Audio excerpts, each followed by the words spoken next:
The first snow of winter drifted through the pines surrounding Eli Carter's remote forest cabin. He stacked another log in the wood stove and rubbed his calloused hands together, listening to the wind whine through the eaves. 7 years as a forest ranger had taught him to love solitude. But tonight the emptiness of his small home pressed against him like a weight. A frantic knocking shattered the silence. Eli grabbed his rifle from above the door. Visitors at this elevation, in this weather, meant trouble. He cracked the door, cold air rushing in, and nearly dropped his weapon at the sight before him. A woman huddled against his porch railing, arms wrapped around her trembling body. Her skin gleamed a soft purple in the porch light, luminescent like polished amethyst. Delicate ridges traced her hairline where it met a cascade of silver-white hair. Her eyes, wide with fear, shimmered an impossible shade of violet. "Please," she whispered, teeth chattering. "They took my thermal regulator. I cannot survive your atmosphere without it." Eli's shock gave way to instinct. He ushered her inside, closing the door against the howling wind. "Who took what?" he asked, keeping his distance but offering a blanket.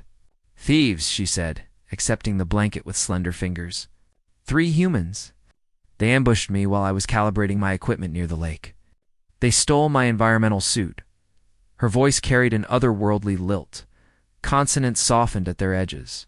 "You're not from around here," Eli said, stating the obvious. A bitter smile crossed her lips. "No. My name is Nyx. I come from a system you call Epsilon Eridani."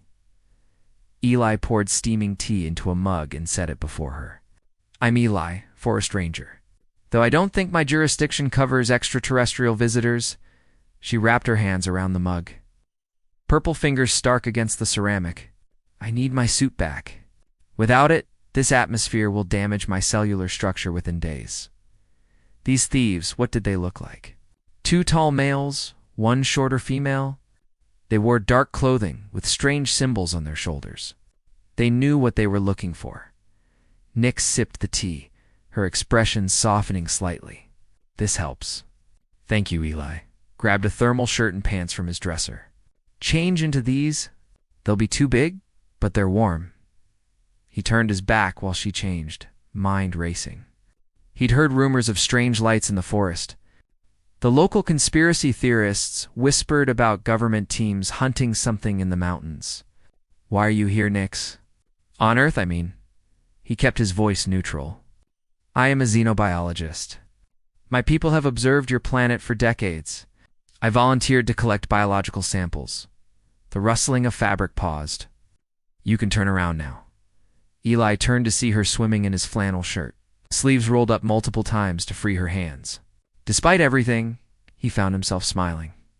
"The thermal suit they took, it's not just for comfort, is it?" She shook her head, silver hair swaying. "Without it, my body cannot regulate temperature properly in your atmosphere. I will begin cellular deterioration within 48 hours. Her violet eyes met his. "I need your help, human, Eli," he corrected gently. "Just call me Eli." Nyx nodded, something vulnerable crossing her face. "I have nowhere else to go." Outside, the snow fell harder. Eli stoked the fire, watching this impossible woman from the stars curl closer to its warmth. Tomorrow they would search for her stolen suit, but tonight, "You're safe here," he said finally. "We'll find your suit, thank you," she whispered, the firelight casting purple shadows across her face. "I was afraid all humans would reject me." Eli sat across from her, studying her alien features that somehow held a familiar humanity. "Not all of us are thieves," he said quietly. "Some of us just want to help for the first time." Nyx smiled, small but genuine, and something shifted in the air between them, warm and unexpected as the fire crackling in the hearth. The morning light filtered through frost-covered windows as Eli prepared a simple breakfast. Nyx sat cross-legged by the wood stove, her purple skin glowing softly in the firelight. She'd slept fitfully, her body already showing signs of distress, a faint shimmer across her skin that hadn't been there the night before. "These thieves," Eli said, sliding a plate of scrambled eggs toward her. They headed east, toward the old mining trails. Not many people know those paths. Nyx eyed the food cautiously before taking a small bite. Her expression brightened. This is pleasant. She ate with growing enthusiasm, then looked up at Eli. Your atmosphere affects my senses. Everything tastes more intense. Is that good or bad? Eli asked, packing supplies into his backpack. Different, she replied, like your kindness. Different from what I was told to expect? Eli paused. What were you told about humans? That you fear what you don't understand. Her violet eyes studied him. That you destroy what you fear. He couldn't argue with her assessment. Instead, he handed her a thermal jacket and boots. These might fit better than what you're wearing now. We need to move quickly if we're going to track them. As they prepared to leave, Nyx placed a slender purple hand on his arm. The suit contains technology your people shouldn't possess. If they learn to replicate it, I understand, Eli said. We'll be careful. They set out into the snow-covered forest, Eli leading them along barely visible trails. He noticed how Nyx moved with surprising grace despite her discomfort. Each step deliberate and quiet. You've been watching us for decades? He asked as they climbed a ridge. My people have. Yes. She brushed snow from a low-hanging branch. I volunteered for this mission 3 of your Earth years ago. I've studied your languages, your cultures, yet you didn't expect kindness. Nyx's expression softened. I was told to expect curiosity, perhaps even scientific interest, but not compassion. They crested the ridge, and Eli pointed 2 fresh tracks in the snow below. There are 3 people, moving fast. He knelt, examining the impressions. Military boots. Government agents, not local thieves. Nyx tensed beside him. If your government has my suit, then this just got a lot more complicated. Eli stood, adjusting his pack. But they don't know these mountains like I do. As the day progressed, Nyx's condition worsened. The shimmer beneath her skin intensified, and she moved with growing stiffness. When she stumbled, Eli caught her arm, surprised by the unusual warmth of her skin. You're burning up, he said, concern etching his features. My body is fighting your atmosphere. She straightened, determined. I can continue. In a small clearing, they found the remains of a hasty camp cigarette, butts and boot prints circling a trampled area. They stopped here, Eli said, probably to examine what they'd taken. Nyx knelt, touching the disturbed snow. Recently, within hours, she looked up at him, a new vulnerability in her eyes. Why are you helping me? You're risking much. Eli considered the question, surprised by his own certainty. Because it's the right thing to do. He hesitated, then added, and because you needed someone to show you not all humans fear what's different? Something shifted in her expression, a softening, a recognition. She stood, swaying slightly, and Eli steadied her with a hand at her waist. The contact lingered, neither pulling away. We should continue, she said finally, her voice softer than before. As they resumed their trek, Eli noticed she stayed closer to him, their shoulders occasionally brushing as they navigated the snowy terrain. The boundaries between them, human and aliens, seemed to blur with each step, placed by something neither had expected to find in these frost-covered mountains. Thunder rumbled across the darkening sky as Eli and Nyx crouched behind a fallen log. Below them, in a small clearing, 3 figures in black tactical gear unloaded equipment from rugged backpacks. A metallic case sat prominently on a flat rock, likely containing Nyx's environmental suit. Government agents, Eli whispered, binoculars pressed to his eyes. Special Projects Division, judging by those insignias. Nyx trembled beside him, her condition deteriorating rapidly. The luminescent shimmer beneath her purple skin had intensified, pulsing in irregular patterns. Her breathing came in shallow gasps. We don't have much time, she said, voice strained. My cellular structure is beginning to break down. Eli studied the camp, mind racing. 3 armed agents, probably trained for exactly this situation. He glanced at Nyx. I need to know, will your people come looking for you? Her violet eyes met his, understanding his concern. No, I'm alone here. If I fail to report, I'll simply mark this planet as hostile and avoid further contact. The weight of her isolation struck him. You'd be abandoned? It's protocol. Her expression revealed no self-pity. The needs of many before the needs of one. A plan formed in Eli's mind. There's an old ranger's cabin about half a mile west. We'll need shelter soon anyway, that storm's about to break. He nodded toward the darkening clouds. I'll create a diversion. When they investigate, you circle around and grab the case. Nix touched his arm, her fingers leaving a faint glow on his jacket sleeve. They're dangerous, Eli. If they capture you, ... They won't, he promised. Though he couldn't be certain, 20 minutes later, Eli positioned himself on the opposite side of the clearing. He took a deep breath, then triggered an emergency flare.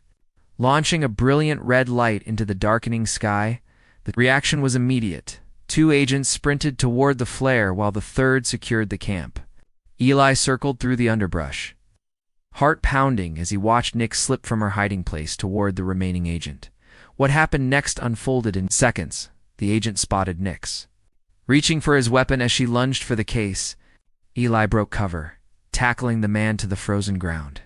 They struggled, the agent's training evident in his precise movements. A punch connected with Eli's jaw, stars exploding across his vision. Then suddenly, the agent went limp. Above him stood Nix, the metallic case clutched in one hand, a rock in the other. Did you kill him? Eli gasped, scrambling to his feet. No. Unconscious only. Her voice was clinical, but her hands trembled. We must hurry. The first heavy raindrops fell as they fled into the forest, the shouts of the returning agents fading behind them. The storm hit with full precise rain, turning to sleet that stung their faces and made the forest floor treacherous. They reached the abandoned cabin as lightning split the sky. Inside, dust and cobwebs greeted them, but the roof was sound and the stone fireplace intact. Nix collapsed onto a worn bench, her breathing labored. She fumbled with the case's latch, fingers clumsy with urgency. Inside lay a shimmering garment, almost liquid in appearance, with intricate circuitry woven through the fabric. Help me, she whispered, and Eli knelt beside her. Together they unfolded the suit, Eli following her instructions to activate its systems. As the circuitry hummed to life, glowing with soft blue light, Nix leaned against him, her head resting on his shoulder. I need to put it on, she said, but I require ... assistance. My coordination is failing. Eli swallowed hard, understanding what she was asking. With gentle hands, he helped her remove his oversized clothing, his breath catching at the sight of her uncovered form. Her purple skin pulsed with light. Ridges and patterns he hadn't noticed before, tracing elegant lines across her. Body, you're beautiful, he said without thinking. A faint smile touched her lips as he helped her into the suit. Once sealed, the garment melded to her form, the glow beneath her skin gradually stabilizing. She sighed with relief, eyes closing briefly. Thank you, she whispered. When her eyes opened again, they held a new clarity in something else, something warm and uncertain. Outside, the storm raged. Inside, in the dim light of the cabin, human and alien gazed at each other. The boundaries between their worlds somehow less important than the connection forming between them. The abandoned cabin creaked under the assault of the storm. Eli had managed to coax a small fire to life in the stone hearth, its warm glow chasing shadows into the corners of the single room. Rain lashed the windows while thunder rumbled overhead like distant artillery. Nix sat cross-legged before the fire, her environmental suit gleaming with subtle pulses of blue light. The garment had stabilized her condition, but she kept it partially unsealed at the neck and wrists, as if testing her tolerance to Earth's atmosphere in controlled doses. They'll come looking for us, Eli said, adding another log to the fire. Those agents won't give up easily. No, Nix agreed. They've seen me now. They know what I am. She looked up at him, violet eyes reflecting firelight. And they know a human helped me. The implication hung between them. Eli had chosen his side, had chosen her hand. There was no going back. Why did you really come to Earth, Nix? he asked quietly. Biological samples seemed like a thin reason to risk so much. She was silent for a long moment, fingers tracing patterns in the dust beside her. My people are divided, she finally said.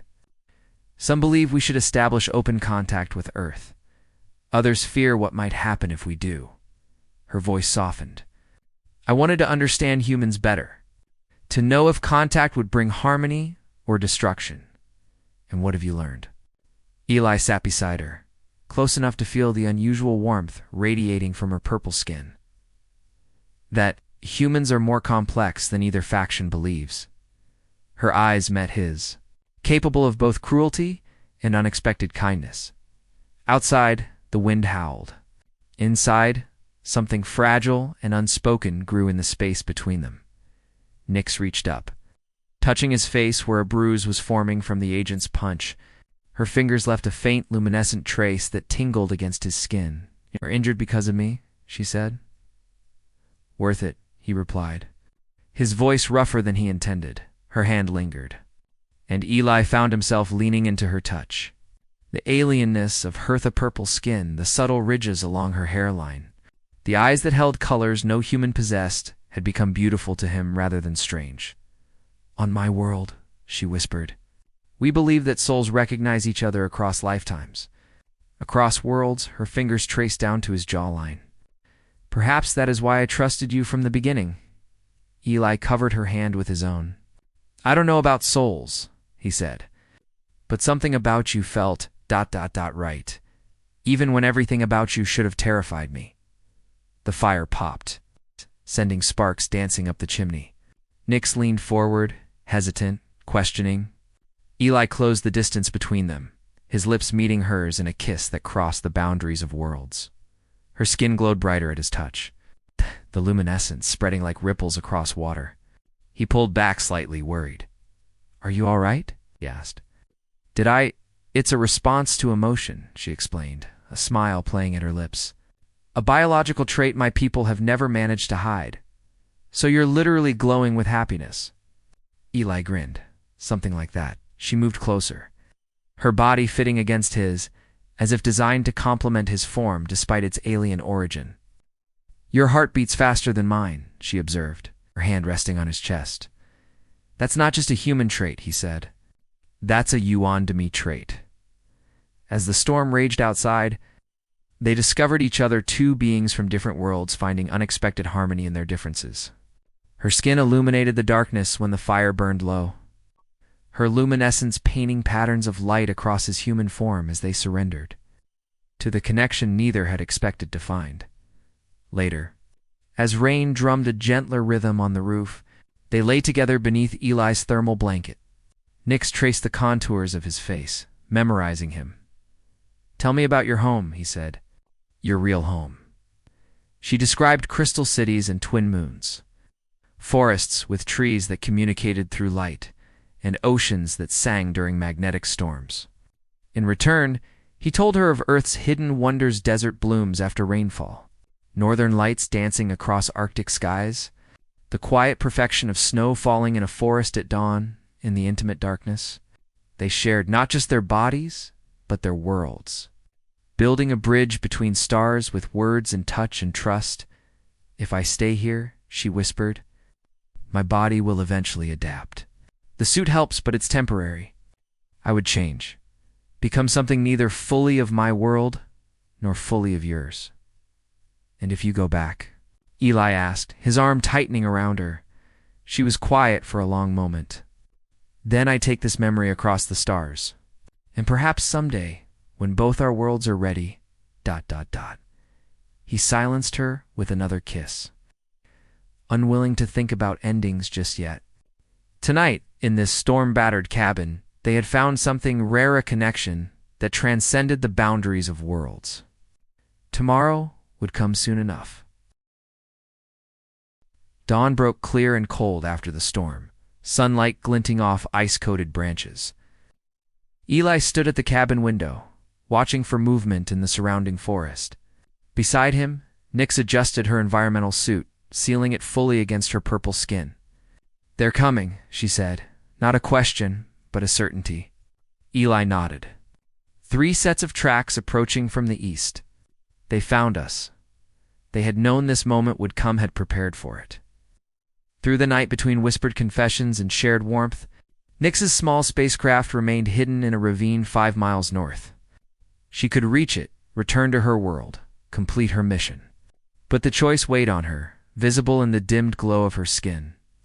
"Your communication device," Eli said. "Can you signal your people from here?" She touched the circular emblem at her collar. "Yes, but ... double quotes." She hesitated. "Once I alert them, protocols activate. They'll retrieve me and mark this planet for non-interference. No contact for at least 50% of your years." The implications settled heavily between them. 50 years, most of Eli's lifetime. "And if you don't signal them?" he asked, voice carefully neutral. "Then I choose Earth." Her violet eyes held his. "I choose you." A branch snapped outside close. Time had run out. "The back trail," Eli whispered. "It leads to the ravine." "I'll distract them." Nyx caught his arm.